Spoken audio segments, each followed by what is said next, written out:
क्या आप जानते हैं कि हमारे शास्त्रों में, हमारे सनातन धर्म में कुछ ऐसे रहस्य छिपे हैं जो पीढ़ी दर पीढ़ी सही तरीके से हम तक पहुंच ही नहीं पाए। कुछ ऐसी बातें जो अगर सही समय पर और सही तरीके से जान ली जाएं तो इंसान का भाग्य बदल सकती हैं।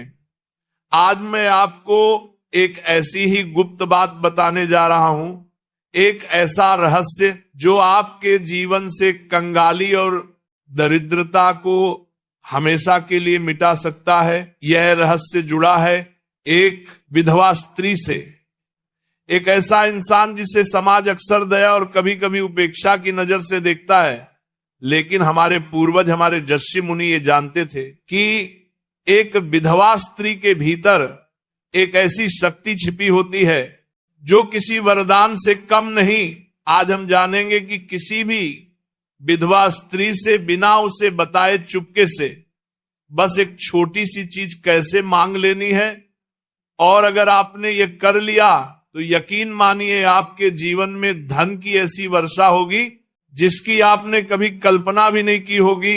आपकी तिजोरी कभी खाली नहीं होगी और आपके घर में मां लक्ष्मी का स्थायी वास हो जाएगा। इस प्रवचन को अंत तक बहुत ध्यान से देखिएगा, क्योंकि ये कोई साधारण टोटका या उपाय नहीं है। ये कर्म और भाग्य का एक बहुत गहरा रहस्य है जो आज मैं आपके सामने उजागर करने जा रहा हूं। तो चलिए मेरे साथ इस रहस्यमयी यात्रा पर चलिए और जानिए कि वो एक चीज क्या है जो एक विधवा स्त्री से चुपके से मांग लेने पर आपकी किस्मत बदल सकती है। हमारे हिंदू धर्म में हर रिश्ते का, हर इंसान का एक विशेष स्थान है। हर किसी के भीतर ईश्वर का एक अंश है। लेकिन कुछ अवस्थाएं ऐसी होती है जब इंसान का ईश्वर से जुड़ाव बहुत गहरा हो जाता है। जब कोई स्त्री अपना सर्वस्व, अपना सिंदूर, अपना सुहाग खो देती है तो वह एक ऐसे अग्नि से तप कर निकलती है जो उसे साधारण से असाधारण बना देती है। समाज की नजर में वो बेचारी हो सकती है, अकेली हो सकती है, लेकिन आध्यात्मिक दृष्टि से वो बहुत शक्तिशाली हो जाती है। उसका तप, उसका त्याग, उसका मौन, उसकी हर एक सांस में एक ऐसी ऊर्जा घुल जाती है जो किसी भी योगी या तपस्वी से कम नहीं होती। उसका बाहरी श्रृंगार उतर जाता है लेकिन उसका भीतरी तेज कई गुना बढ़ जाता है। जब हम धन की बात करते हैं तो अक्सर हमारा ध्यान बड़ी बड़ी चीजों पर जाता है, सोना, चांदी, हीरे, जवाहरात। हम सोचते हैं कि मां लक्ष्मी को प्रसन्न करने के लिए बड़े बड़े अनुष्ठान करने होंगे, महंगे महंगे दान देने होंगे, लेकिन हम यह भूल जाते हैं कि ईश्वर भाव के भूखे हैं, दिखावे के नहीं। मां लक्ष्मी भी वही वास करती हैं जहां कर्मों की शुद्धता होती है, जहां मन में मैल नहीं होता और जहां किसी तपस्वी का आशीर्वाद होता है। और एक विधवा स्त्री जिसने अपने जीवन का सबसे बड़ा दुख झेला है, जिसका मन संसार की मोह माया से काफी हद तक विरक्त हो चुका है, वह किसी चलती फिरती तपनी से कम नहीं है। उसके भीतर का वैराग्य ही उसकी सबसे बड़ी शक्ति है। तो अब सवाल यह उठता है कि ऐसी स्त्री से हमें क्या मांगना चाहिए? क्या हमें उनसे धन मांगना चाहिए या कोई वस्तु? नहीं, ये सब बहुत छोटी चीजें हैं। अगर आप उनसे ये सब मांगेंगे तो आपको शायद वो मिल भी जाए, लेकिन उसका प्रभाव क्षणिक होगा। हम जिस चीज की बात कर रहे हैं वो भौतिक नहीं, आध्यात्मिक है। वो एक ऐसी चीज है जो सीधे आपके भाग्य पर असर करती है। आपको उस विधवा स्त्री से जो मांगना है वह उसके दुखों का एक छोटा सा अंश है। चौंक गए ना आप सोच रहे होंगे कि भला कोई किसी से दुख क्यों मांगेगा? हम तो मंदिरों में जाकर ईश्वर से अपने दुखों को दूर करने की प्रार्थना करते हैं, तो फिर किसी के दुखों का अंश मानकर हमें अमीरी कैसे मिल सकती है? यही तो वह रहस्य है जिसे बड़े बड़े ज्ञानी और पंडित भी नहीं समझ पाते। यही कर्म का वह सूक्ष्म सिद्धांत है जो आज मैं आपके सामने खोलने जा रहा हूं। इसे समझने के लिए पहले हमें दुख और सुख के चक्र को समझना होगा।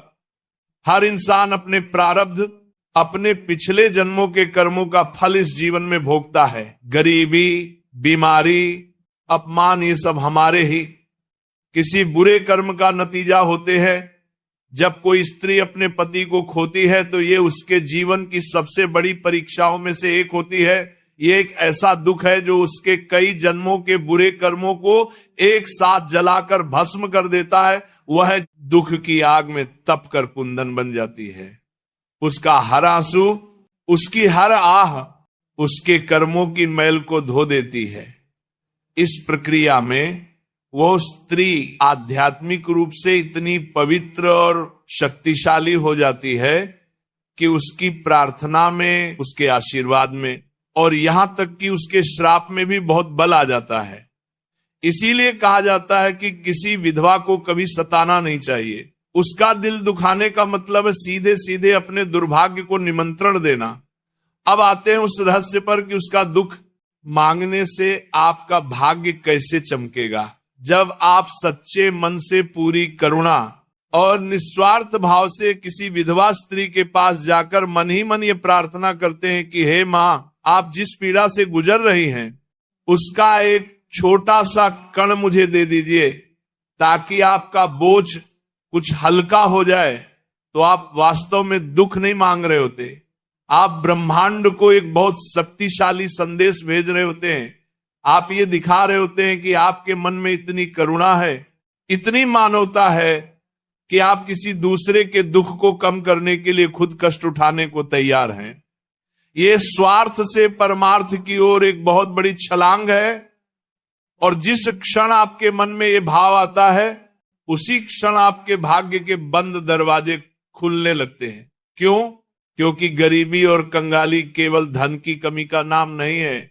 गरीबी एक मानसिक अवस्था है, एक आध्यात्मिक बाधा है। यह हमारे अंदर की स्वार्थ, लोभ और संकीर्णता का बाहरी रूप है।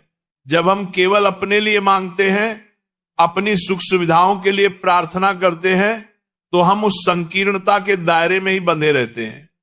लेकिन जब आप किसी दूसरे के दुख में हिस्सेदार बनने का साहस दिखाते हैं तो आप अपनी चेतना का विस्तार करते हैं। आप उस छोटे से मैं से बाहर निकलकर हम की भावना से जुड़ते हैं। और यही वो भावना है जो मां लक्ष्मी को सबसे अधिक प्रिय है। मां लक्ष्मी केवल धन की देवी नहीं है, वह समृद्धि की देवी है। और समृद्धि का अर्थ है विस्तार, फैलाव। जब आपकी चेतना का विस्तार होता है तो आपके जीवन में समृद्धि का भी विस्तार होता है। अब समझिए कर्म का गणित। जब आप किसी के दुख का एक अंश मांगते हैं तो आप असल में उसके कर्मों के बोझ का एक अंश अपने ऊपर लेने की पेशकश कर रहे होते हैं। ये एक बहुत बड़ा पुण्य कार्य है जो बड़े बड़े यज्ञों और दानों से भी बढ़कर है, क्योंकि यज्ञ और दान में कहीं ना कहीं नाम की, यश की इच्छा छिपी हो सकती है। लेकिन किसी के दुख को चुपके से मांगने में कोई दिखावा नहीं है, कोई स्वार्थ नहीं है। ये आत्मा का परमात्मा से सीधा सौदा है। जब आप ये करते हैं तो उस स्त्री के जो कर्म दुख के रूप में कट रहे थे उसमें से एक अंश आप ले लेते हैं। ब्रह्मांड का नियम है, ऊर्जा कभी नष्ट नहीं होती, केवल अपना रूप बदलती है। जब आप वह कर्मिक ऊर्जा अपने ऊपर लेते हैं तो वह आपके पास आकर दुख नहीं बनती। क्यों? क्योंकि आपने उसे स्वेच्छा से, करुणा के भाव से स्वीकार किया है। आपका वह महान भाव, वो करुणा उस नकारात्मक ऊर्जा को सकारात्मक ऊर्जा में बदल देती है। वह कर्म का क्षण पुण्य के खाते में जमा हो जाता है। आपके इस एक अमल से, इस एक भाव से आपके कई जन्मों के पाप कट जाते हैं। आपके वह बुरे कर्म जो आपकी गरीबी का कारण बने हुए थे, जो आपके जीवन में रुकावटें पैदा कर रहे थे, वह इस पुण्य की अग्नि में भस्म हो जाते हैं। और जैसे ही यह रुकावटें हटती हैं, आपके जीवन में धन और समृद्धि का प्रवाह अपने आप शुरू हो जाता है। ये ठीक वैसा ही है जैसे किसी पाइप में कचरा फंसा हो और पानी रुक गया हो। आप कितनी भी कोशिश कर लें, जब तक वो कचरा नहीं निकलेगा पानी नहीं आएगा। आपके बुरे कर्म ही वो कचरा हैं। और किसी दुखी व्यक्ति के दुख को साझा करने का ये निस्वार्थ भाव, वह शक्ति है जो उस कचरे को साफ कर देती है। अब प्रश्न यह उठता है कि यह करना कैसे है? क्या हमें किसी विधवा स्त्री के पास जाकर सीधे सीधे ये बोलना है? नहीं, बिल्कुल नहीं। ऐसा करने से वह या तो आपको पागल समझेंगी या उनका दिल और दुखेगा। याद रखिए, यह एक गुप्त क्रिया है, इसे चुपके से करना है, बिना जताए बिना बताए। इसका सही तरीका क्या है वो मैं आपको विस्तार से बताऊंगा, लेकिन उससे पहले यह समझना जरूरी है कि आपका भाव कैसा होना चाहिए। अगर आपके मन में यह विचार आया कि चलो ये उपाय करके देखता हूं, शायद अमीर बन जाऊं, तो ये काम नहीं करेगा, क्योंकि यहां भी आपका स्वार्थ छुपा हुआ है। आपका मन बिल्कुल निर्मल होना चाहिए। आपके हृदय में उस स्त्री के प्रति सच्ची करुणा और सम्मान का भाव होना चाहिए। आपको उन्हें एक साधारण स्त्री नहीं बल्कि त्याग और तप की मूर्ति समझना होगा। आपको उनकी पीड़ा को सच में महसूस करना होगा। जब आपका हृदय इस करुणा से भर जाएगा, जब उनकी पीड़ा को देखकर आंखों में सच में आंसू आ जाए, तब समझिएगा कि आप इस गुप्त क्रिया के लिए तैयार हैं। यह एक साधना है। जैसे कोई योगी ईश्वर को पाने के लिए साधना करता है, वैसे ही यह दरिद्रता को मिटाने की साधना है। और इस साधना की पहली सीढ़ी है अपने भीतर करुणा को जगाना। अब मैं आपको बताता हूं कि इसे करना कैसे है। सबसे पहले अपने आसपास किसी ऐसी विधवा स्त्री को ढूंढिए जो वास्तव में अभाव में जीवन जी रही हो, या जो बहुत सात्विक और धार्मिक जीवन जीती हो। ये कोई आपकी रिश्तेदार हो सकती है, पड़ोसी हो सकती है, या कोई ऐसी स्त्री जिसे आप दूर से जानते हो। महत्वपूर्ण यह है कि उनके प्रति आपके मन में श्रद्धा का भाव हो। अब आपको उनकी गुप्त रूप से मदद करनी है। मदद ऐसी होनी चाहिए कि उन्हें यह पता ना चले कि यह मदद आपने की है। आप उनके घर पर चुपके से राशन रखवा सकते हैं, किसी और के हाथ से उन्हें कुछ पैसे भिजवा सकते हैं। अगर उनके बच्चे हैं तो उनकी पढ़ाई लिखाई का खर्चा गुप्त रूप से उठा सकते हैं। अगर ठंड का मौसम है तो उनके लिए कंबल या गर्म कपड़ों का इंतजाम कर सकते हैं। दान या मदद छोटी हो या बड़ी महत्वपूर्ण नहीं है, महत्वपूर्ण है उसे गुप्त रखना, क्योंकि जैसे ही आप अपनी की हुई मदद का बखान करते हैं उसका पुण्य नष्ट हो जाता है। गुप्त दान का फल अनंत गुना होता है। जिस समय आप यह मदद कर रहे हो, चाहे आप खुद उनके दरवाजे पर सामान रख रहे हो या किसी के द्वारा पैसे भिजवा रहे हो, उसी क्षण आपको आंखें बंद करके अपने मन ही मन पूरी श्रद्धा और करुणा के साथ ये प्रार्थना करनी है। हे जगत जननी के स्वरूप, हे मां, मैं आपके त्याग और तप को प्रणाम करता हूं। मैं आपकी पीड़ा को, आपके दुख को महसूस कर सकता हूं। मैं जानता हूं कि आपका ये दुख आपके कर्मों का फल है, लेकिन मैं आपके इस बोझ को कुछ हल्का करना चाहता हूं। कृपा करके अपने दुखों में से, अपनी पीड़ा में से एक कण मात्र, एक छोटा सा अंश मुझे प्रदान करें। मैं उसे अपने सौभाग्य के रूप में स्वीकार करता हूं। मैं स्वेच्छा से आपके दुख में भागीदार बनता हूं ताकि आपका जीवन कुछ सरल हो सके। मुझ पर यह कृपा करें। बस इतनी सी प्रार्थना आपको मन ही मन करनी है। यह प्रार्थना ही वो मांगना है जिसके बारे में मैंने शुरू में बात की थी। आप उनसे धन नहीं मांग रहे, सुख नहीं मांग रहे, आप उनके दुख में हिस्से मांग रहे हैं, और यही वह मांग है जो आपको दुनिया का हर सुख दिलाएगी। जब आप ये प्रार्थना करते हैं तो आप प्रकृति के नियम को अपने पक्ष में कर लेते हैं। आप ईश्वर के सबसे प्रिय गुण करुणा को अपना लेते हैं। उस क्षण आप केवल एक इंसान नहीं रहते, आप ईश्वर का हाथ बन जाते हैं जो किसी दुखी व्यक्ति की मदद कर रहा है। इस क्रिया को करने के बाद आपको भूल जाना है। आपको बार बार ये नहीं सोचना कि मैंने वह उपाय किया था, अब तक फल क्यों नहीं मिला। बीज बोने के बाद उसे समय देना पड़ता है। आपने अपने कर्म का बीज बो दिया है, अब उसे अंकुरित होने का समय दीजिए। आप बस अपना काम करते रहिए, ईमानदारी से मेहनत करते रहिए। आप पाएंगे कि धीरे धीरे आपके जीवन में चमत्कार होने लगेंगे। जो काम बरसों से रुके हुए थे वह बनने लगेंगे।